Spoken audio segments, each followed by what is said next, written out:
warahmatullahi wabarakatuh. Selamat pagi Bapak Ibu guru hebat. Ya, terima kasih atas waktu yang sudah diluangkan dengan membantu teman kita Ibu Eni Martina dalam menyelesaikan tugasnya di Pendidikan Guru Penggerak angkatan 11 Kota Binjai. Nah, izinkan saya membuka presentasi Bu Eni Martina. Kali ini Bu Eni Martina akan memaparkan kepada kita diseminasi pemahaman dan pengalaman penerapan budaya positif. Nah, semoga nanti dari presentasi Bu Eni dapat kita ambil hal-hal baiknya dan dapat kita terapkan untuk sekolah kita yang sebelum Bu Eni memaparkan presentasinya, saya persilakan kepada Bapak Kepala Sekolah untuk membuka acara kita pada kali ini. Kepada Bapak Kepala Sekolah, saya persilakan. 3. Assalamualaikum warahmatullahi wabarakatuh. Pertama kita ucapkan puji syukur kita kepada Indonesia memberikan kesempatan untuk mengikuti kegiatan sosialisasi tentang diseminasi pemahaman dan pengalaman penerapan budaya positif yang akan nanti dipresentasikan oleh kita, yaitu CIP Cabang Kedua ini kemudian nanti terus dengan di angkatan bahwa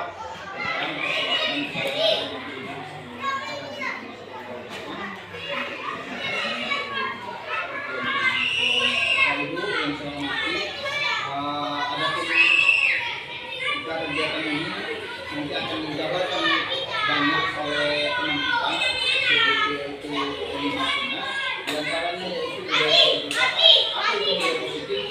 Budaya positif adalah sebuah nilai kebajikan yang menjadi suatu karakter ciri khas yang ada di sebuah lembaga pendidikan. Jadi budaya positif ini adalah sebuah kebiasaan dan nantinya akan menjadi sebuah budaya baru yang berkarakter sekolah kita atau budaya kita itu adalah budaya positif. Kemudian budaya karakter budaya positif ini memiliki beberapa konsep, di antaranya yang pertama disiplin positif. Kemudian apa itu disiplin positif? Yaitu pendekatan mendidik murid untuk melakukan kontrol diri dan mencapai kepercayaan diri. Kemudian yang kedua, konsep kedua yaitu motivasi perilaku. Motivasi perilaku ini yaitu alasan yang mendasar sikap perilaku manusia. Nah, alasannya. Kemudian yang ketiga yaitu hukuman, konsekuensi, dan restitusi. Mungkin kita kalau hukuman kita sudah mengetahui maknanya. Konsekuensi itu jadwal kita terencana yang sudah disepakati atau dibahas antara kita dengan siswa. Kemudian yang ketiga tadi restitusi. Mungkin ini suatu wacana yang agak sedikit jarang kita dengar, tapi restitusi itu yaitu menciptakan kondisi bagi siswa untuk memperbaiki kesalahan mereka. Jadi kita memberikan kesempatan kepada siswa, mereka menyadari apa yang telah mereka lakukan dan kesalahan mereka dan apa progresnya untuk memperbaiki kesalahan tersebut. Kemudian yang keempat konsepnya adalah kebutuhan dasar manusia. Nah, kebutuhan dasar manusia ini yang terbagi menjadi 5, yaitu kebutuhan hidup, survival, kemudian kasih sayang yang diterima, kekuasaan dan penguasaan, kebebasan, kebutuhan akan pilihan, kesenangan, kebutuhan untuk merasa senang. Nah, kebutuhan dasar inilah yang menjadikan budaya positif ini sampai kita menjadikan suatu karakter di sekolah kita. Kemudian restitusi 5 posisi kontrol, yaitu penghukum, pembuat rasa bersalah, teman, pemantau, manajer. Nanti lebih jelasnya akan disampaikan oleh pendeta ini. Dan yang terakhir 3 sisi segitiga restitusi. Yang pertama menstabilkan identitas, validitas tindakan yang salah, dan menanyakan keyakinan. Harapan kita semoga budaya positif ini dapat kita laksanakan di sekolah kita dengan baik. Kita dari guru dapat menerapkan praktik posisi kontrol terhadap siswa. Untuk BMI semoga dapat mengikuti kegiatan pelatihan guru penggerak ini dengan baik tanpa ada halangan apapun. dan tetap semangat meskipun banyak tugas-tugas yang aksidental yang untuk harus siap, tapi harus tetap semangat. Kita semua mendukung itu semua. Harapan kami semoga kegiatan CDT angkatan 11 berjalan dengan baik bersama bagi hidup. Itu saja pesan dari saya. Terima kasih. Bila taufiq wal hidayah. Assalamualaikum warahmatullahi wabarakatuh. Ya, terima kasih buat Bapak Kepala Sekolah kami, Bapak Dr. Handoko MPD yang sudah memberikan waktu kesempatan buat saya untuk dapat memberikan diseminasi pemahaman dan pengalaman penerapan budaya positif kepada guru-guru dan semua warga sekolah yang ada di SD Negeri 020259. Jadi di sini dalam diseminasi pemahaman dan pengalaman penerapan budaya positif ini, saya berharap kita semua dapat mempelajarinya, dapat memahami, sehingga kita dapat menerapkan budaya positif kita di sekolah ini. Mungkin budaya positif di sekolah ini sudah ada, tetapi kita mau meningkatkannya menjadi sebuah keyakinan.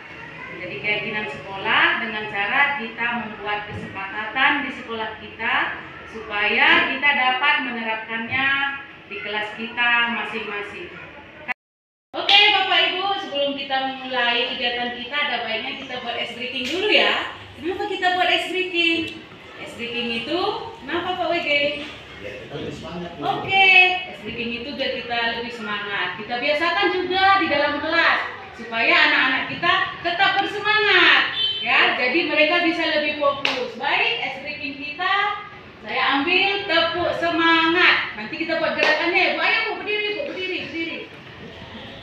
Oke, kita mulai ya. Tepuk semangat. Yes.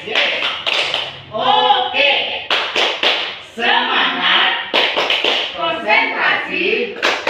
Siap belajar. Yes. Bapak Ibu kurang semangat dong. Kita ulang lagi ya. Oke, lebih semangat ya Bapak Ibu. Tepuk semangat. Yes. Oke. Semangat. Konsentrasi. Siap belajar. Sekali lagi Bu.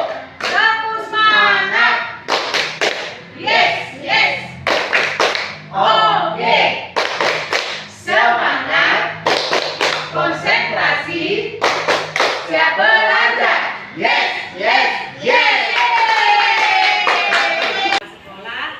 Terima kasih juga saya ucapkan kepada semua rekan guru hebat yang sudah menyempatkan waktunya untuk dapat mengikuti diseminasi pemahaman dan pengalaman penerapan budaya positif. Baik, di sini tujuan dari tugas saya hari ini adalah untuk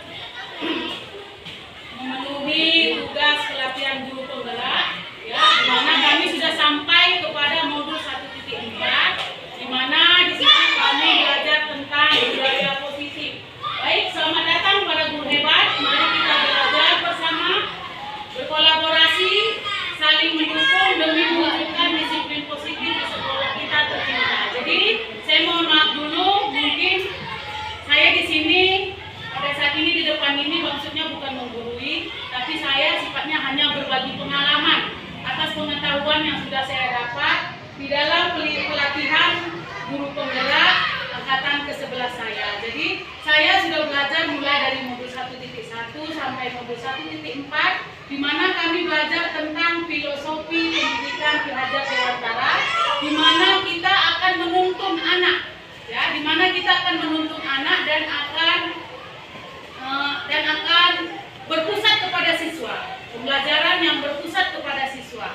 Jadi di sini kita lanjut belajar apa itu budaya positif. Kira-kira Bapak Ibu paham nggak apa itu budaya positif? Silakan Bu. Keyakinan yang ada pada diri yang akan menjadi kebiasaan-kebiasaan yang baik. Ya, keyakinan yang ada pada diri yang akan menjadi kebiasaan-kebiasaan yang baik. Bagus sekali. Ada lagi ya Bapak Ibu? Ya, Kebiasaan baik yang ada di sekolah dalam hal meningkatkan karakter siswa. Iya, benar sekali. Kebiasaan-kebiasaan baik yang ada di sekolah kita. Coba ada lagi Bu.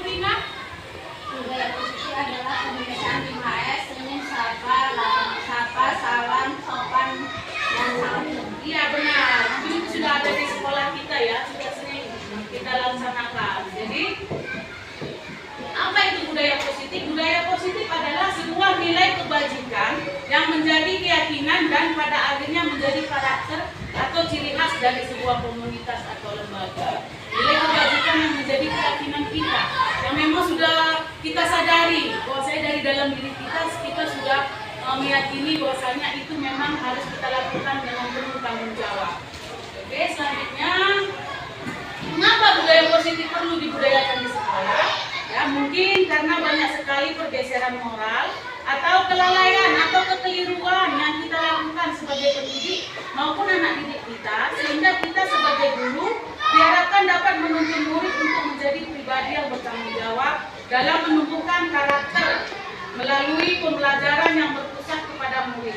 Kita harus memahami posisi kontrol kita sebagai guru dan disiplin positif yang menjadi landasan dari budaya positif. Nah, itu dia ya alasan kenapa kita perlu ya membudayakan budaya di sekolah, budaya positif. Selanjutnya, ya dari pembelajaran ini konsep utama ya dari budaya sekolah yang pertama adalah perubahan paradigma belajar, kemudian disiplin positif, kemudian motivasi perilaku siswa, kemudian posisi kontrol restitusi, kemudian kebutuhan dasar manusia, keyakinan kelas dan segitiga restitusi. Jadi kita mulai dari yang pertama, pembelajaran dengan paradigma baru. Baik, kita ketahui bahwasanya pembelajaran dengan paradigma baru itu dirancang berdasarkan prinsip pembelajaran yang terdiferensiasi, sehingga setiap murid belajar sesuai dengan kebutuhan tahap perkembangan untuk mewujudkan profil belajar Pancasila. Oke, jadi di sini pembelajaran dengan paradigma baru itu dirancang dengan prinsip pembelajaran yang berdiferensiasi, ya. Sehingga pembelajaran itu kita pusatkan kepada murid, ya. Murid sebagai senternya, sebagai pusatnya. Jadi mungkin kebiasaan kita guru yang menjadi pusatnya. Itu salah. Sebenarnya kita memberikan kebebasan kepada murid bahwasanya mereka akan berkembang sesuai dengan minat, bakat dan karakter mereka. Jadi kita kaitkan dengan profil pelajar Pancasila di mana ada 6 dimensi. Ya, setidaknya kita sudah pernah melakukannya ya. Jadi 6 dimensi itu mulai dari beriman dan bertakwa, kemudian berkebinekaan global, kemudian gotong royong, kreatif, kenalan kritis, mandiri. Kalau di dalam kelas itu sudah sering saya suruh anak untuk menghafalnya dengan nyanyian. Ya, jadi mereka bisa memahaminya. Iya. Belajar Pancasila, beriman dan bertakwa pada Tuhan yang Esa dan berakhlak mulia, berkebinekaan global, gotong royong mandiri, kreatif dan bernalar kritis. Ya, itu otomatis anak-anak itu bisa memahami ya dimensi dari profil belajar Pancasila. Baik, masih berbicara tentang pembelajaran paradigma baru ya, adalah pembelajaran yang berorientasi pada penguatan kompetensi dan pengembangan karakter sesuai dengan dimensi profil belajar Pancasila. Kemudian pembelajaran paradigma baru itu memastikan praktik pembelajaran yang berpusat pada murid, yang mana setiap murid belajar sesuai dengan kebutuhan dan tahap perkembangannya, sehingga pembelajaran menjadi bermakna dan menyenangkan. Oke, kita lanjutkan tentang disiplin ya. Disiplin, Bapak Ibu mungkin sudah sering kita lakukan ya disiplin. Kira-kira apa ya itu disiplin? Ya, tata tertib yang disusun secara teratur dan harus dipatuhi dan dilaksanakan. iya, itu dia disiplin. Tata tertib yang sudah disusun secara teratur dan harus juga dilaksanakan. Ada lagi Bapak Ibu? Ya, Bapak Ibu. Yang harus dipatuhi dan kalau penilaiannya mendapatkan. Iya, benar sekali. Itu menurut kita disiplin ya. Ada lagi? Sama dengan OED. Iya, jadi disiplin itu biasanya kita kaitkan dengan aturan, peraturan. Ya, tapi kalau di dalam disiplin positif ya, itu dia berbeda. Disiplin itu adalah pendekatan pendidik dalam mendidik murid untuk melakukan kontrol diri ya, dan mencapai kepercayaan kepercayaan diri sehingga mampu menciptakan murid yang merdeka dalam pembelajaran. Oke, jadi itu dia mengenai disiplin. Dia berhubungan dengan aturan, ya. Kemudian disiplin positif. Mungkin dalam budaya kita, disiplin itu adalah sesuatu yang dilakukan seseorang pada orang lain untuk mendapatkan kepatuhan, sehingga cenderung merasa tidak nyaman. Kenapa? Mereka terpaksa harus cepat datang. Kenapa? Kalau tidak, mereka pasti akan dapat hukuman. Jadi itu adalah disiplin dalam keseharian kita. Padahal sebenarnya, kalau karena ada rasa takut, rasa tidak nyaman, berarti itu bukan dari dalam dirinya. Itu berarti dari dalam luar. Jadi itu biasa disebut dengan intrinsik, ya, kesadaran dari dalam diri. Jadi karena ada rasa motivasi, karena takut dapat hukuman, karena takut dapat kena marah dengan gurunya, berarti itu merupakan motivasi intrinsik. Jadi kalau sebagai pendidik yang kita harapkan itu motivasi itu berasal dari intrinsik dari dalam dirinya, bukan dari luar. Intrinsik itu berarti mereka sadar dan mereka bertanggung jawab untuk melakukan. Jadi kita harapan kita waktu yang ditargetkan di situ dalam jangka waktu yang panjang. Tapi kalau dalam jangka waktu yang pendek itu dia motivasi ekstrinsik. Kenapa? Karena takut kena marah. Jadi dia cepat datang. Padahal kita mau anak-anak itu memang sudah menerapkan disiplin dari dalam dirinya, bahwasanya aku harus cepat datang, kalau tidak aku terlambat. Bukan karena takut dimarahi itu tidak. Nah, jadi itu yang kita harapkan. Kemudian disiplin positif itu merupakan salah satu cara menerapkan disiplin yang bertujuan menumbuhkan kesadaran serta membiasakan anak untuk melakukan sesuatu tanpa sogokan, tanpa ancaman maupun hukuman, tanpa dapat imbalan, tanpa dapat pujian, ya. Tapi mereka memang benar-benar sadar bahwasanya mereka melakukan segala sesuatu itu tanpa rasa khawatir, takut. Mereka sadar bahwasanya yang mereka lakukan akan menjadi kebiasaan mereka ke depannya sampai mereka besar nanti. Jadi itu harapan kita, motivasi intrinsik, bukan karena ada dapat imbalan maka mereka mau melakukan. Jadi selama ini kita sebagai guru, kita melakukan posisi kontrol yang salah. Kenapa dibilang salah? Ya, menurut Dr. William Lester, ya, miskonsepsi itu tentang teori kontrol, di mana kita beranggapan, jadi itu disebut dengan ilusi. Kita beranggapan guru mengontrol murid. Kita menganggap kita bisa mengontrol perilaku murid. Padahal apa? Anak-anak itu tidak bisa dikontrol. Pada saat suatu waktu mereka tidak akan melakukan apa yang kita suruh. Ini mereka melanggar. Jadi sebenarnya kita tidak bisa mengontrol diri murid. Murid itu sudah punya kontrol diri masing-masing. Jadi di sini kita menurut William Lester tadi, kita beranggapan bahwasanya kita guru sepenuhnya mengontrol murid. Padahal tidak benar. Anak itu sudah bisa mengontrol dirinya sendiri. Jadi ya, kedua, semua penguatan positif afektif yang bermanfaat. Semua penguatan positif afektif dan bermanfaat. Begini maksudnya. Kita beranggapan bahwasanya penguatan positif, ya, penguatan positif itu bisa menumbuhkan karakter murid. Padahal tidak. Kenapa? Anak-anak itu memang sudah terbentuk karakternya masing-masing. Jadi kita ibaratnya seperti filosofi Kajar Dewantara itu, bahwasanya anak itu sudah terbentuk sesuai dengan kodrat dan zamannya.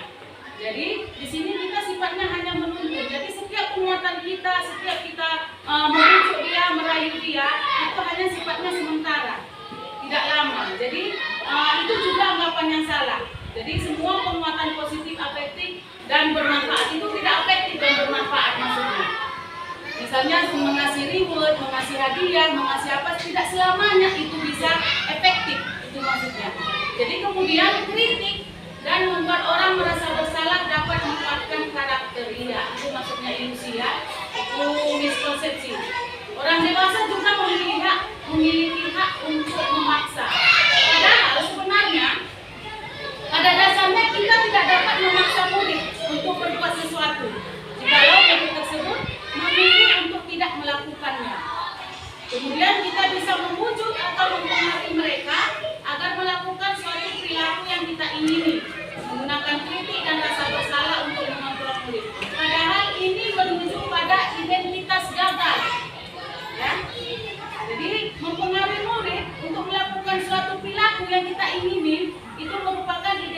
gagal. Kemudian kita beranggapan bahwa banyak orang dewasa percaya mereka memiliki tanggung jawab untuk berbuat hal-hal tertentu. Perilaku memaksa tidak akan efektif untuk jangka waktu panjang dan sebuah hubungan permusuhan akan terbentuk. Jadi ini dia. Terkadang kita guru, ya, perilaku memaksa kita sangat besar. Ya, itu yang mendominasi perilaku memaksa. Kita beranggapan itu. Jadi kita memiliki tanggung jawab yang penuh terhadap diri anak. Padahal itu merupakan suatu identitas gagal. Ya, kita tidak boleh memaksakan kehendak kita. Biarkan mereka berkembang sesuai dengan bakat dan minat mereka. Jadi itu dia ya, miskonsepsi yang salah. Jadi kita harus berubah. Oke, ini dia mengenai kontrol diri tadi. Kemudian kita lanjut mengenai kebutuhan dasar manusia. Jadi di sini kami mempelajari ada 5 kebutuhan dasar manusia. Ya, kebutuhan dasar manusia maksudnya ini kita kaitkan dengan kebutuhan dasar anak ya. Yang pertama bertahan hidup. Ya, anak-anak itu akan memperjuangkan ya kebutuhan mereka tentang bertahan hidup. Kalau kita hubungkan dengan kita manusia, ya bertahan hidup itu tentu yang kita butuhkan adalah kesehatan, kemudian makan, rumah. Jadi itu dia kebutuhan yang kita perlukan untuk bertahan hidup. Ya, itu kebutuhan dasar kita yang pertama. Kemudian cinta dan kasih sayang. Ya. Kita bukan hanya untuk anak-anak, kita juga membutuhkan cinta dan kasih sayang. Ya, kebutuhan psikologis yang harus kita terpenuhi. Ya, untuk disayang dan diterima. Dan terkadang kita ingin menjadi bagian, kita bisa masuk dalam kelompok yang lainnya. Jadi kita membutuhkan cinta dan kasih sayang. Kemudian yang ketiga kesenangan. Kesenangan berarti kebutuhan merasa bagaimana supaya diri saya senang, bagaimana supaya saya senang. Jadi mereka ingin menikmati apa yang dilakukan. Mereka akan memiliki konsentrasi tinggi saat mengerjakan hal yang disenangi. Jadi anak-anak itu kalau mereka senang, itu mereka akan bersemangat. Ya, coba kita lihat kadang. Kenapa anak-anak pada saat jam olahraga mereka menanti-nantikannya? Karena mereka sangat menyenangi. Kenapa? Biasanya berada di dalam kelas tiba-tiba pada waktu jam olahraga keluar. Berarti mereka senang. Jadi mereka menanti-nantikannya. Bahkan mereka akan melakukannya dengan bersemangat. Jadi itu yang maksudnya kesenangan. Ya. Kemudian kebebasan tidak. Jadi kebebasan kita tidak mau ditekan. Ya, kebutuhan akan pilihan. Ya, anak ingin bebas. Mereka ingin bebas berekspresi. Mereka ingin bebas mencoba. Mereka ingin bebas melakukan apapun. Jadi mereka ingin bebas untuk mandiri. Mereka ingin bebas untuk menentukan pilihan. Kemudian mereka ingin mencoba hal-hal yang baru, tidak terlalu terpengaruh orang lain dan mencoba hal baru yang menarik. Jadi kita juga harus memberikan kebebasan kepada anak-anak. Jadi terakhir adalah kekuasaan. Ya, bukan hanya kita orang dewasa yang menginginkan kekuasaan, tapi anak-anak juga menginginkan kekuasaan. Kekuasaan dalam arti kata penguasaan berhubungan dengan spirit, kekuatan. Ya, jadi di sini penguatan anak-anak ingin berkuasa menjadi pemimpin. Ya, mereka suka mengamati sebelum mencoba hal baru. Dan mereka juga akan merasa kecewa bila melakukan kesalahan. Jadi mereka juga ingin menjadikan apa yang mereka melakukan adalah hal yang terbaik. Jadi ini dia 5 kebutuhan dasar manusia ya yang harus terpenuhi. Ya, kebutuhan dasar anak juga kalau kita kaitkan. Kemudian di sini kita masuk motivasi perilaku manusia.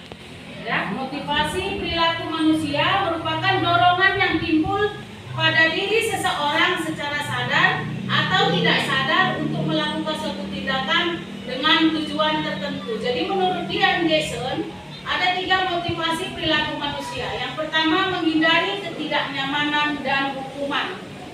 Ya, di sini murid melakukan disiplin diri karena ia takut dihukum. Ini merupakan motivasi ekstrinsik. Seperti yang saya katakan tadi, kita harus menghindari bagaimana anak-anak itu merasa tidak nyaman, ya.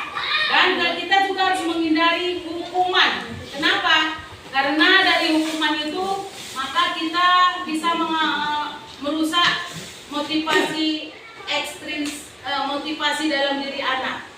Karena melalui hukuman, ya, motivasi ekstrinsik pada anak, ya, akan motivasi ekstrinsik itu yang seperti saya katakan tadi adalah motivasi yang berada di luar diri anak. Kemudian yang kedua, mendapatkan imbalan atau penghargaan dari orang lain. Jadi murid melakukan disiplin diri karena ia ingin mendapatkan imbalan, ya. Ini merupakan motivasi ekstrinsik. Selanjutnya, menghargai nilai-nilai kebajikan diri sendiri. Murid melakukan disiplin diri karena sadar akan nilai kebajikan dirinya. Ini merupakan motivasi intrinsik. Jadi ini yang kita harapkan. Nilai-nilai kebajikan dari dalam diri sendiri yang akan menjadi motivasi intrinsik, motivasi yang terdapat di dalam diri anak. Kemudian di sini dia tentang hukuman, konsekuensi dan restitusi. Jadi dalam menjalankan peraturan atau keyakinan kelas atau sekolah, ada suatu pelanggaran, tentunya sesuatu harus terjadi. Untuk itu kita harus perlu meninjau ulang tindakan penegakan peraturan atau keyakinan sekolah kita selama ini. Tindakan terhadap suatu pelanggaran pada umumnya berbentuk hukuman atau konsekuensi. Jadi di sini kadang kita tidak bisa membedakan mana hukuman, mana konsekuensi. Ya.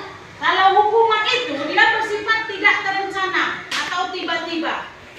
Anak atau murid tidak tahu apa yang akan terjadi dan tidak dilibatkan dan bersifat satu arah tanpa melalui suatu kesepakatan.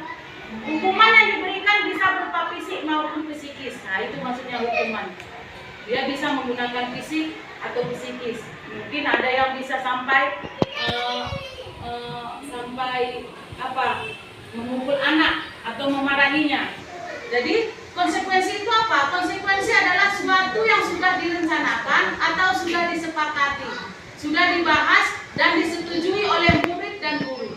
Umumnya bentuk-bentuk konsekuensi dibuat oleh pihak guru atau di sekolah, dan murid sudah mengetahui sebelumnya konsekuensi yang akan diterima bila ada pelanggaran. Nah, jadi mereka tahu kalau mereka terlambat, maka mereka akan memiliki konsekuensi, misalnya entah menghormat bendera, mereka tidak memakai seragam sekolah pada waktu upacara, maka mereka tahu konsekuensinya, mungkin mereka menghormat bendera atau membuang sampah yang ada di halaman. Jadi kalau hukuman dia tidak terencana, bisa saja tiba-tiba ada dalam pikiran kita, kamu tidak mengerjakan tugas, maka kamu harus membersihkan kamar mandi. Jadi itu hukuman, melibatkan fisik, ya.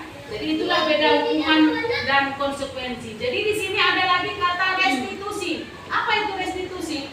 Restitusi adalah proses menciptakan kondisi bagi murid untuk memperbaiki kesalahan mereka sehingga mereka bisa kembali pada kelompok mereka dengan karakter yang lebih kuat. Nah, ini restitusi ini lebih lagi dari hukuman dan konsekuensi. Jadi di sini adalah proses menciptakan kondisi bagi murid untuk memperbaiki kesalahan mereka sehingga mereka bisa kembali pada kelompok mereka dengan karakter yang lebih kuat. Jadi inilah harapan kita bahwasanya kita guru bisa memakai restitusi ini, ya. Hukuman adalah pilihan terakhir. Kalau bisa kita pakai konsekuensi dulu. Kita pakai konsekuensi atau dengan restitusi. Jadi selanjutnya konsep disiplin dengan identitas gagal ini tadi. Inilah dia perbedaannya. Hukuman, penghargaan, ya. Hukuman itu bagi diri siswa itu menyakitkan, tidak nyaman. Murid menjadi takut. Hukuman itu sifatnya memaksa. Murid menyembunyikan kesalahan, murid menjadi rendah diri. Nah, kemudian penghargaan, ya, penghargaan terkadang tidak efektif, dapat merusak hubungan, ya. Ada kesenjangan, ya. Bagaimana kalau kita membuat juara 1, juara 2, 3, bagaimana dengan juara terakhir? Tentu mereka iri. Jadi itu maksudnya penghargaan itu terkadang dapat merusak hubungan. Kemudian mematikan kreativitas, menghukum dengan sistem ranking, merampas hak yang dapat merampas hak menghargai dirinya. Agak panjang ini. Kemudian perbedaan hukuman, konsekuensi dan restitusi ini contohnya. Kasusnya kita buat siswa sering tidak mengerjakan PR. Kalau dia bersifat hukuman, ya, guru menghukum siswa, ya, tersebut disuruh hormat bendera selama 10 menit. Guru marah dan guru membuat murid itu menjadi takut. Perbedaannya kalau dia konsekuensi, guru memberikan konsekuensi untuk mengerjakan PR-nya saat istirahat atau dikerjakan sebanyak 3 kali lipat. Mungkin tadi 1 halaman bisa menjadi 3 halaman. Itu dia konsekuensi. Karena sudah disepakati kalau kamu melanggar maka kamu harus mendapatkan konsekuensi. Kalau restitusi dia gini, guru akan menanyakan, ada nggak keyakinan kelas yang sudah kita buat? Ya, apakah kamu sudah melanggarnya? Nah, kemudian kita akan membantu siswa menyelesaikan masalahnya. Jadi guru akan terbuka dan siswa dapat menghormati dirinya dan orang lain. Itu dia perbedaannya ya. Kemudian 5 posisi kontrol guru. Ini dia yang harus kita miliki. 5 posisi kontrol guru. Yang pertama penghukum. Ya, seorang penghukum bisa menggunakan hukuman fisik maupun verbal. Ya, contohnya kata-katanya patuhi aturan saya atau awas kamu ya. Nah, rasa bagus nggak itu? Nah, itu dia posisi kontrol penghukum. Kemudian yang kedua, pembuat merasa bersalah. Guru akan bersuara lebih lembut ya. Pembuat rasa bersalah akan menggunakan keheningan yang membuat orang lain merasa tidak nyaman. Jadi merasa bersalah atau rendah diri. Jadi di sini ya, pembuat rasa bersalah itu biasanya kalimat yang diucapkan, ibu sangat kecewa sekali dengan kamu. Nah, ibu sangat kecewa sekali dengan kamu. Jadi kalau mendengar kata itu mungkin anak itu akan menjadi merasa bersalah. Kemudian yang ketiga, teman. Ya, guru bisa juga menjadi teman anak murid. Ya, guru pada posisi ini tidak akan menyakiti murid, namun akan tetap berupaya mengontrol murid melalui persuasi. Ayo, bantulah demi Bapak ya. Oke, di sini kita akan masuki 5 posisi kontrol ya. Disinilah kita sebagai guru ya memiliki posisi kontrol, di mana yang pertama guru menjadi penghukum ya. Seorang penghukum bisa menggunakan hukuman fisik maupun verbal. Contoh kalimat yang sering diucapkan mungkin patuhi aturan saya atau awas. Nah, itu salah satu contoh posisi kontrol penghukum ya. Kemudian kedua, pembuat merasa bersalah. Jadi guru akan bersuara lebih lembut ya. Pembuat rasa bersalah akan menggunakan keheningan yang membuat orang lain merasa tidak nyaman, bersalah atau rendah diri. Contohnya ya, ibu sangat kecewa sekali dengan kamu. Nah, jadi di sini anak akan merasa bersalah pada permasalahan yang dia buat. Kemudian guru juga bisa menjadi teman ya. Guru pada posisi ini tidak akan menyakiti murid, namun akan tetap berupaya mengontrol murid melalui kalimat persuasi. Contohnya, ayo bantulah demi Bapak ya katanya. Nah, jadi di sini kita menjadi teman bagi murid kita. Kemudian keempat, menjadi pemantau. Kita memantau berarti mengawasi. Jadi biasanya kita selalu pada posisi ini, kita menjadi pengawas bagi anak-anak. Pada saat kita mengawasi, kita bertanggung jawab atas perilaku orang-orang yang kita awasi. Jadi di sini sanksi atau konsekuensinya apa? Nah, itu kita akan menyebutkan sanksi atau konsekuensi untuk kamu apa. Jadi itu dia yang sifatnya pengawas, yang menjadi pemantau. Kemudian yang kelima, manajer. Ya, jadi guru berbuat sesuatu bersama dengan murid, mempersilahkan murid mempertanggungjawabkan perilakunya ya untuk mendukung murid agar dapat menemukan solusi atas permasalahannya sendiri. Nah, jadi di sini kalimat yang biasa diucapkan, jika kamu meyakininya, apakah kamu bersedia memperbaikinya? Jadi harapannya kita di sini ada di posisi manajer. Ya, posisi manajer ini ya kita bisa mengatasi setiap masalah ya dengan cara ya melalui tahap mungkin nanti kita akan melakukannya dengan 3 restitusi yang akan kita laksanakan. Nanti kita bahas ya contoh penerapan 5 posisi kontrol ya, contohnya kasus siswa tidak memakai seragam lengkap saat upacara bendera. Jadi pada posisi kontrol pemukul, patuhi aturan sekolah lalu berdiri di depan barisan. Berarti hukuman yang didapatkan siswa. Kemudian pembuat rasa bersalah, berapa kali ibu guru harus memberitahu kamu, bu guru kecewa sama kamu. Nah, jadi kita membuat anak-anak itu menjadi merasa lebih bersalah lagi. Kemudian yang menjadi teman, biasanya ayolah yang tertib, buat bu guru bangga.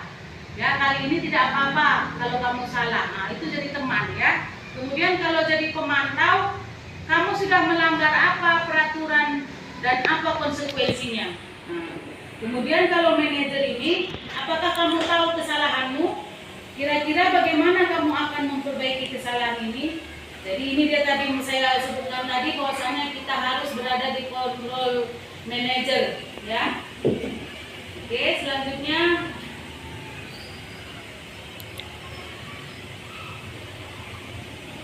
kita masuk ke keyakinan kelas. Jadi harapannya di sini setiap kita guru sudah membuat kesepakatan dengan murid, ya, membuat keyakinan aturan-aturan yang ada di dalam kelas. Mengapa keyakinan kelas? Mengapa tidak peraturan kelas saja? Nah, jadi mengapa kita memiliki peraturan tentang penggunaan helm pada saat mengendarai kendaraan roda 2 atau motor? Mengapa kita memiliki peraturan tentang penggunaan masker dan mencuci tangan setiap saat? Nah, jadi di sini mengapa kita memiliki peraturan harus menggunakan helm pada saat mengendarai kendaraan roda 2? Tentu kan sifatnya untuk keselamatan, bukan karena takut ditangkap polisi, tapi memang untuk keselamatan diri. Jadi begitulah keyakinan kelas ini. Sudah kita yakini dalam diri kita, kalau kita memakai helm, kalau kita mencuci tangan, kalau kita memakai masker, tentu kita akan sehat, tentu kita akan selamat. Jadi ini maksudnya keyakinan yang harus kita yakini. Oke, selanjutnya nilai-nilai keselamatan atau kesehatan inilah yang kita sebut sebagai suatu keyakinan, yaitu nilai-nilai kebajikan universal yang disepakati secara tersirat dan tersurat, lepas dari latar belakang suku, negara, bahasa maupun agama. Nilai-nilai kebajikan menekankan pada keyakinan seseorang akan lebih memotivasi seseorang dari dalam. Seseorang akan lebih tergerak dan bersemangat untuk menjalankan keyakinannya daripada hanya sekedar mengikuti serangkaian peraturan tertulis tanpa makna. Jadi ini dia, keselamatan dan kesehatan ini tadi harus sudah menjadi keyakinan di dalam diri kita. Jadi kita melakukannya sudah dengan penuh dengan rasa tanggung jawab. Jadi di sini saya membuat keyakinan kelas dalam kelas saya mengajak anak untuk menyepakati keyakinan kelas, peraturan kelas apa yang mau kita buat di dalam kelas itu. Jadi ini dia dokumentasinya, ya. Anak-anak sendiri yang menentukan apa yang mereka butuhkan di dalam kelas itu. Misalnya membuang sampah pada tempatnya, tapi kalimatnya harus kalimat positif. Tidak boleh menggunakan kata tidak dan jangan. Ya, kita pakai kalimat positif. Jadi ini dia proses cara membuat keyakinan di dalam kelas. Kemudian ini keyakinan kelas yang sudah kami bentuk di dalam kelas 5A. Yang pertama mengenai disiplin waktu, ya. Kemudian belajar dengan antusias, semangat dan percaya diri, saling menjaga kebersihan dan keindahan, saling menghormati sesama, saling membantu dan bekerja sama, kemudian menghargai guru atau teman yang sedang berbicara, kemudian selalu menerapkan 5S, senyum, salam, sapa, sopan santun, kemudian gemar membaca dan menulis. Ya, ini keyakinan kelas yang sudah kami sepakati di dalam kelas kami. Kemudian bagaimana pembentukan keyakinan kelas? Ya, yang pertama lebih abstrak dari peraturan. Kemudian berupa pernyataan universal yang umum dia, ya. Kemudian dibuat dalam dalam bentuk kalimat positif. Itu yang saya maksudkan tadi, tidak boleh menggunakan kata jangan, dilarang, ya, kalimatnya harus kalimat positif. Kemudian keyakinan kelasnya dia harus sedikit saja, nggak usah banyak-banyak supaya anak-anak mudah mengingatnya. Kemudian sesuai dengan kondisi kelas, kebutuhan mereka di dalam kelas, ya, agar dapat diterapkan. Kemudian semua terlibat saat membuatnya. Ini dia keyakinan kelas.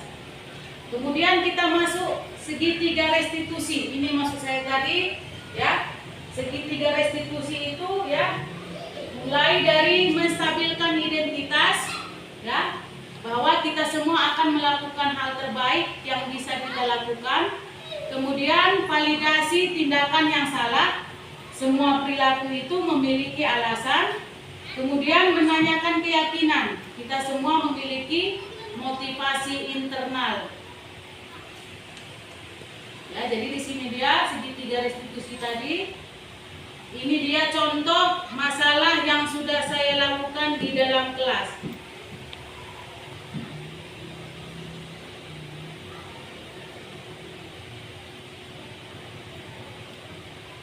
Oke, di sini masalahnya si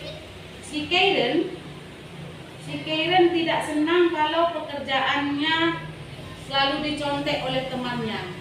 Jadi dia memarahi temannya si Padi, bahkan sampai memukul meja. Jadi bagaimana caranya? Apa kabar anak ini? Ibu dapat laporan dari ketua kelas, katanya kamu berantem ya dengan pagi. Apa kenapa?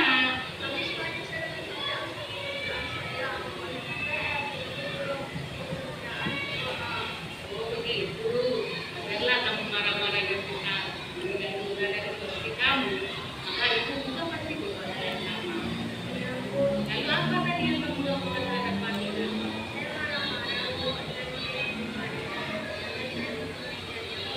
Oh begitu.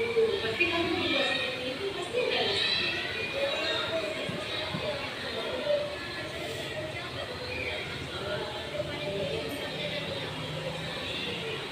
Wajarlah kalau kamu marah-marah, tidak pekerjaan kamu sampai itu sama dengan tindakan kamu yang mulai dari dulu. Misalnya tadi dia atau yang menyakiti dia.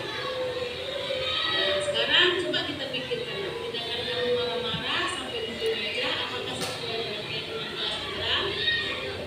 Menurut kamu, keyakinan kelas apa yang sudah kamu langgar? Ya betul. Menurut kamu saling menghormati antar teman itu penting tidak untuk kamu? Baik, kalau memang kamu rasa itu penting, jadi keyakinan apa yang harus kamu lakukan pada saat kamu marah-marah? Kamu bersedia memperbaiki masalah ini, nak? Jadi apa yang akan kamu lakukan untuk memperbaiki masalah ini?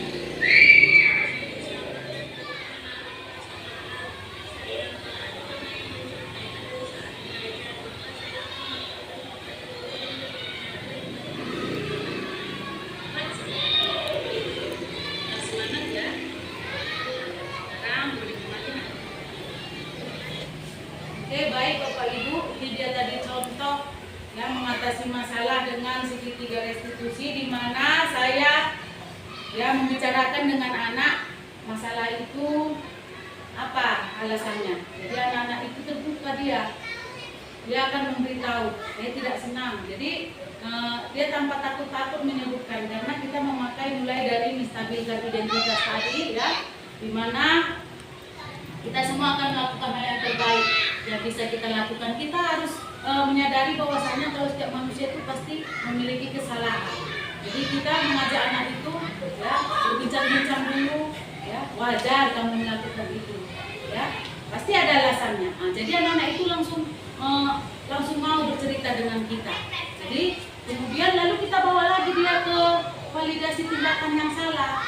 Nah, menurut kamu apa yang sudah kamu lakukan? Apakah itu sudah melanggar keyakinan kelas kita?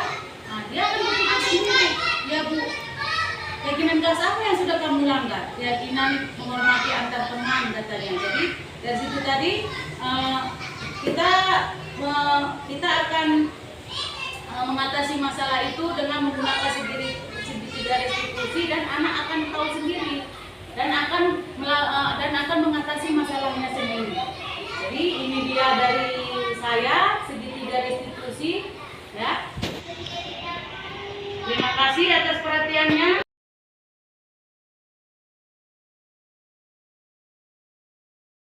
Assalamualaikum warahmatullahi wabarakatuh. Perkenalkan, nama saya Rina Syariani Ibrahim Nasution. Saya dekan kerja dari Bu Emi Martina, calon guru penggerak angkatan 11 Kota Binjai. Selamat buat Bu Emi karena sudah menyelesaikan modul 1.4 tentang budaya positif, khususnya membuat aksi nyata dalam menyebarkan pemahaman dan pengalaman penerapan budaya positif. Saya sangat senang ikut menjadi peserta diseminasi ini. Saya menjadi lebih paham dan mengerti tentang budaya positif di sekolah. Saya lebih memahami tentang nilai-nilai kebajikan yang akan menjadi keyakinan kelas yang diharapkan dapat menjadi nilai karakter yang baik bagi murid, sehingga saya sebagai guru dapat lebih memahami dan mampu menjalankan peran saya dalam menciptakan pembelajaran yang nyaman dan menyenangkan.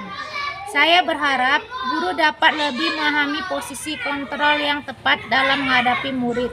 Kadang guru boleh menjadi penghukum, pembuat rasa bersalah, menjadi teman, pemantau, atau manajer. Besar harapan saya, semoga ilmu yang didapat nanti akan dipraktekkan dan terlaksana dengan baik di sekolah kita. Semoga Bu Emi tetap bersemangat dalam mengikuti materi setiap modulnya sampai selesai.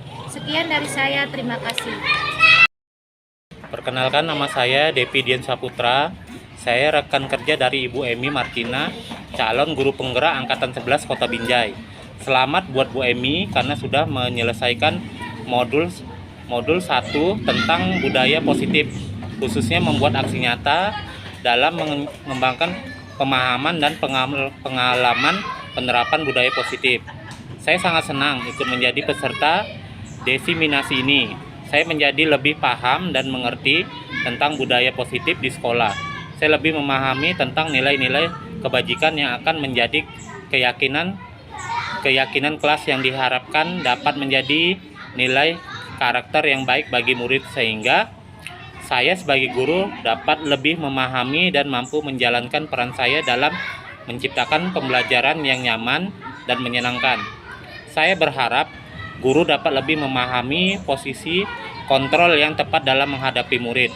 Kadang guru boleh menjadi penghukum, pembuat rasa bersalah, menjadi teman, pemantau, atau manajer. Besar harapan saya, semoga ilmu yang didapatkan nanti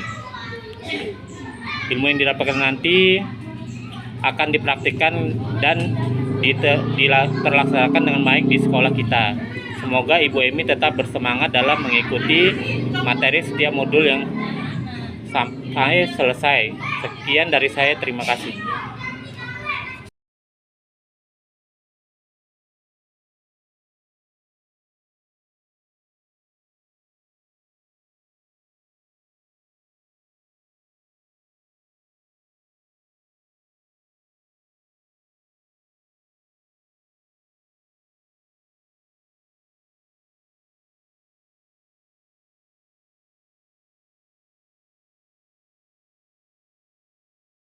Kita buat di dalam kelas kita, keyakinan itu adalah kesepakatan kita bersama, ya. Apa aturan yang mau kita buat di dalam kelas ini? Ya, kalau namanya sudah aturan, kesepakatan, berarti tidak boleh dilanggar, ya. Tidak boleh dilanggar. Semua harus melaksanakannya dengan, ya, rasa kesadaran. Memang sudah sadar, ya,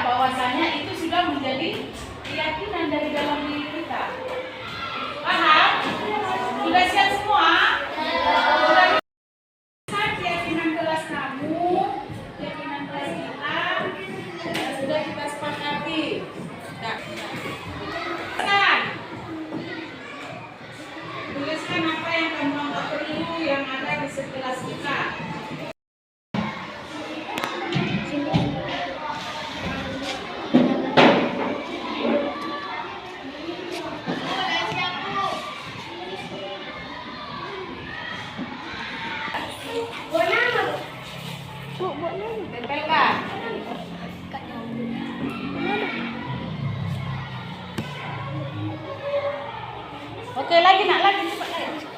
Tempelkan ya apa yang Ibu kamu tidak tuliskan. buat nama kan? Buat nama?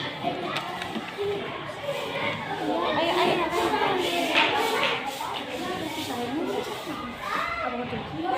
Oke, lagi nak.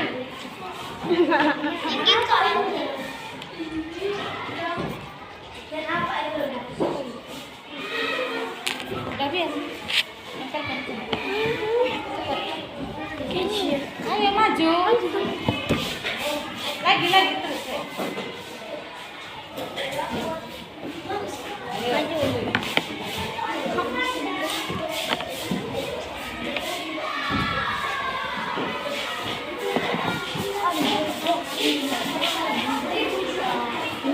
Ya sekolah baru.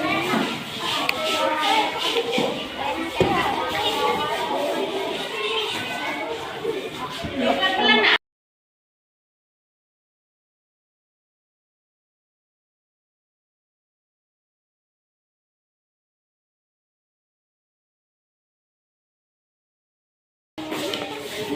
Jangan berebut.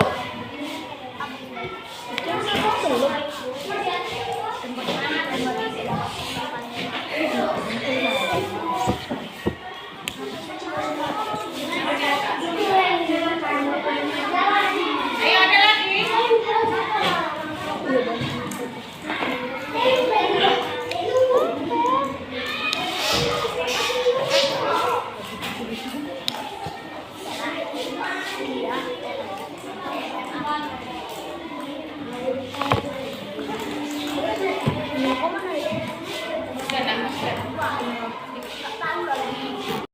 Anak ibu, dari kesepakatan kelas yang kalian tulis ini, ya ibu mau memilah ya mana yang sama ya. Coba lihat ini.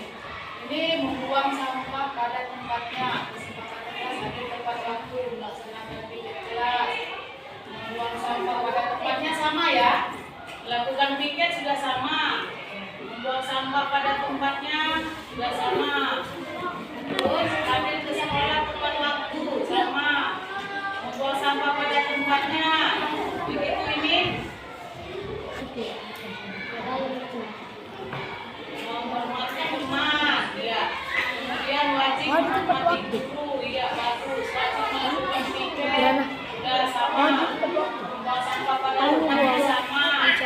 Saling disiplin, ya. Begitu ingin berdoa sebelum belajar, ya, boleh. Wajib melakukan piket kelas sama, membawa sampah pada tempatnya sama, datang ke sekolah tepat waktu sama, harus datang tepat waktu sama, datang ke sekolah tepat waktu sama, wajib menggunakan seragam sesuai jadwal hari, membawa sampah pada tempatnya sama, wajib melaksanakan piket sama, hadir tepat waktu sama, wajib melaksanakan piket dengan tanggung jawab, peduli lingkungan, membuang sampah sudah sama, wajib piket kelas, membuang sampah pada tempatnya.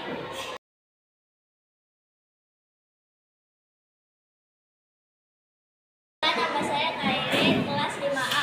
Saya senang sekali sudah membuat kesepakatan bersama. Semoga bisa kami patuhi dan laksanakan dengan baik. Perkenalkan, nama saya Kirana Seza, kelas 5A. Saya semangat sekali sudah membuat kesepakatan tetap bersama. Semoga bisa kami patuhi dan laksanakan dengan baik. Nama saya Ilham Fatir Kayana, kelas 5A. Saya senang sekali sudah membuat kesepakatan kelas bersama. Semoga bisa kami patuhi dan laksanakan dengan baik. Nama saya Marcella Kabing, saya kelas 5A. Saya senang sekali sudah membuat kesepakatan kelas bersama. Semoga bisa kami patuhi dan laksanakan dengan baik. Terima kasih.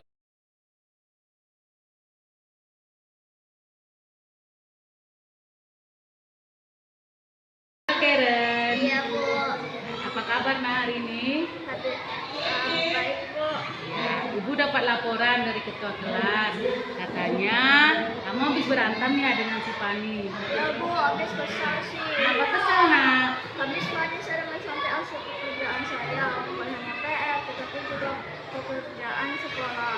Oh begitu, wajarlah kamu marah-marah dan kesal. Jika ibu berada di posisi kamu, maka ibu juga pasti berbuat hal yang sama. Iya Bu, Lalu apa tadi yang kamu lakukan terhadap Panina? saya marah-marah Bu, saya maki-maki Fali dan tanpa sadar saya mengukir mejanya Bu. Oh begitu, pasti kamu berbuat seperti itu pasti ada alasannya. Ya lah Bu, masa saya diam aja Bu, kan saya sudah capek mengerjakan soal, tapi Fali terus mencontek dan tidak mau berusaha sendiri. Ya wajarlah kalau kamu marah-marah karena tidak rela pekerjaan kamu dicontek begitu saja oleh Pani. Ibu sangat menghargai tindakan kamu yang tidak berbuat lebih buruk lagi dari itu. Misalnya tadi memukul dia atau yang menyakiti dia. Nah, sekarang coba kita pikirkan nak, tindakan kamu marah-marah sampai mukul meja, apakah sesuai dengan keyakinan kelas kita? Nah, menurut kamu, keyakinan kelas apa yang sudah kamu langgar? Saya menghormati antar teman Bu. Ya, betul. Menurut kamu, saling menghormati antar teman itu penting tidak untuk kamu? Penting Bu, Baik, kalau memang kamu rasa itu penting, jadi keyakinan apa yang harus kamu lakukan pada saat kamu marah-marah? harus lebih bersabar Bu. Ya, kamu bersedia memperbaiki masalah ini, nak? Bersedia Bu. Nah, jadi apa yang akan kamu lakukan untuk memperbaiki masalah ini? Saya harus lebih sabar dan dapat menahan rasa marah. Saya kalau ada teman yang mencontek pada saat belajar, maka saya akan melaporkan kepada guru dan berbicara baik-baik kepada teman. Ya, tepat sekali tindakan kamu itu. Tetap semangat ya. Baik Bu. Ya, sekarang boleh kembali nak ke tempat duduk kamu. Terima kasih. Assalamualaikum, saya Khairin dari kelas 5A. Saya senang sekali diajak berdiskusi dengan Ibu untuk dapat mengendalikan diri dari amarah. Karena perilaku teman sekelas saya yang suka mencontek. Di dalam kelas, saya harus banyak bersabar dan dapat menghormati teman-teman. Terima kasih Bu Emi. Halo Ryan. Ibu lihat kamu sering datang terlambat ya, nak? Iya, Menurut ingatan kamu sudah berapa kali terlambat? Nak? 5 kali. Sering terlambat itu satu kesalahan bukan, nak? Iya. Baik, Ryan, berbuat kesalahan itu manusiawi. Semua orang pasti pernah berbuat salah. Yang penting kita belajar dari kesalahan yang kamu buat dan kita sepakat belajar untuk memperbaikinya. Setuju? Setuju. Ya, mari kita cari solusinya ya. Iya Bu. Ryan sering datang terlambat, pasti ada alasannya ya. Sering bergadang sambil main game, jadi terlambat tidur Bu. Oh, itu alasannya. Jadi kamu tahu keyakinan kelas yang sudah kita sepakati. Tahu. Nah, kalau terlambat datang ke sekolah, sesuai tidak dengan keyakinan kelas kita? Nah, Tidak. menurut kamu keyakinan kelas apa yang sudah kamu langgar? Disiplin. Ya, menurut kamu disiplin itu penting nggak untuk kamu? Penting. Kenapa penting? Datang ke sekolah harus tepat waktu dan harus menghargai waktu. Ya betul, menghargai waktu itu penting dan sangat bermanfaat bagi kita. Seperti kita juga harus menghargai orang-orang di sekitar kita. Pekerjaan juga dapat cepat selesai. Kemudian dapat melatih kepedulian kita. Iya Bu, saya menyesal karena sering datang terlambat. Saya minta maaf Bu, karena sudah sering terlambat. Baik, kamu sudah menyadari kesalahan kamu. Itu adalah salah satu sikap terpuji. Kalau salah ya harus minta maaf. Menurut kamu, apa yang akan kamu lakukan agar tidak terlambat lagi datang ke sekolah? Saya akan tidur lebih cepat dan tidak bermain HP sampai larut malam, sehingga tidak terlambat bangun pagi dan tidak terlambat datang ke sekolah. Baik Ryan, kamu sudah menemukan solusinya. Dan ibu akan bekerja sama dengan orang tua kamu agar kamu tidak datang terlambat lagi ke sekolah. Setuju? Setuju Bu. Ya, sekarang silahkan kembali ke tempat dudukmu. Terima kasih Ryan. Assalamualaikum warahmatullahi wabarakatuh. Perkenalkan, nama saya Ryan, kelas 5A. Terima kasih Ibu Emi. Saya senang sekali bisa berdiskusi dengan Ibu Guru untuk menemukan solusi atas kesalahan yang saya perbuat. Saya tidak akan datang terlambat lagi ke sekolah. Saya tidak akan bergadang lagi main HP sampai larut malam. Cepat bangun dan tidak datang terlambat lagi. Terima kasih.